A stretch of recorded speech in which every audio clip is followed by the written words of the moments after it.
12वीचा निकाल जाहीर आणि विद्यार्थ्यांच्या चेहऱ्यावर आनंदाचा वर्षाव। अमरावती विभागीय मंडळाचा निकाल यंदा तब्बल 90% पुढे। परंतु कोणता जिल्हा ठरला नंबर 1 आणि मुलं की मुली कोण पुढे? अमरावती विभागीय मंडळाचा 12वीचा निकाल जाहीर झाला असून यंदाचा एकूण निकाल 90.92% लागला आहे।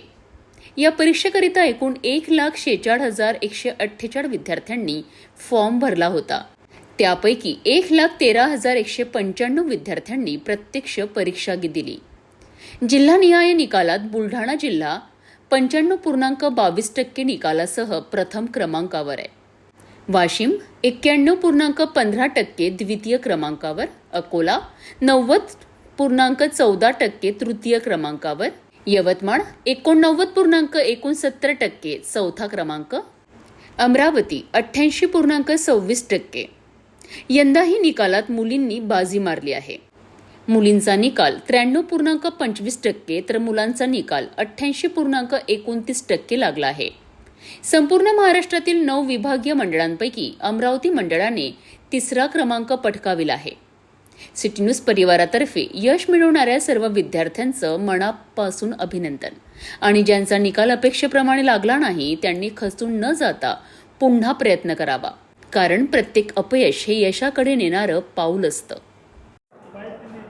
आज राज्य मंडळाचा 12वीचा निकाल जाहीर झालेला आहे। अमरावती विभागीय मंडळामध्ये 1,46,148 विद्यार्थ्यांनी फॉर्म भरला होता। प्रत्यक्ष हजर 1,13,195 विद्यार्थी होते, ज्यांनी प्रत्यक्ष परीक्षा दिली असे हे विद्यार्थी आहेत। आपल्या अमरावती विभागीय मंडळाचा निकाल हा 90.92% एवढा लागलेला आहे। जर जिल्हावार विचार केला तर पहिला नंबर बुलढाणा आहे। बुलढाण्यामध्ये 95.22% रिझल्ट लागलेला आहे। त्यानंतर दुसऱ्या नंबरवर वाशिम आहे 91.15%, तिसऱ्या नंबरवर अकोला आहे 90.14%, चौथ्या नंबरवर यवतमाळ आहे 89.69% आणि अमरावती आहे 88.26%। ओव्हरऑल अमरावती विभागीय मंडळाचा निकाल 90.92% लागलेला आहे। दरवर्षीप्रमाणे याही वर्षी मुलींनी बाजी मारलेली आहे। मुलांचा निकाल हा 88.29% तर मुलींचा निकाल हा 93.25% लागलेला आहे। मागील वर्षीच्या तुलनेत यावर्षी 1% रिझल्ट कमी आहे। मात्र पूर्ण महाराष्ट्राचा जर विचार केला तर 9 विभागीय मंडळांमध्ये अमरावती 3ऱ्या क्रमांकावर आहे। सर्व विद्यार्थ्यांचे मनपूर्वक अभिनंदन।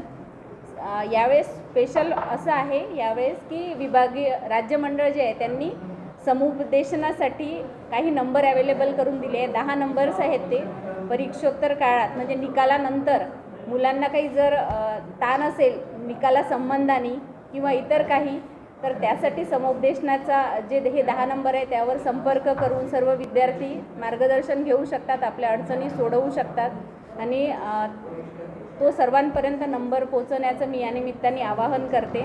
तसेच जे विद्यार्थी पास झाले परंतु त्यांच्या मनासारखा निकाल आला नाही, मनासारखं पर्सेंटेज ज्यांना मिळालं नाही, त्यांना श्रेणी सुधारची फॅसिलिटी उपलब्ध करून दिलेली आहे। या परीक्षेनंतर म्हणजे ही परीक्षा सोडून 3 परीक्षांमध्ये ते प्रयत्न करू शकतात की आपला निकाल उंचावण्यासाठी आणि आपल्याला हवं ते यश मिळवण्यासाठी। तसेच जे विद्यार्थी अनुत्तीर्ण झाले त्यांच्यासाठी लगेच जुलैची परीक्षा आहे, त्याच्यामध्ये ते आपला प्रयत्न करू शकतात आणि त्यांना नक्की यश मिळेल। या निमित्तानं सर्व प्रविष्ट विद्यार्थ्यांचं, उत्तीर्ण विद्यार्थ्यांचं मनपूर्वक अभिनंदन।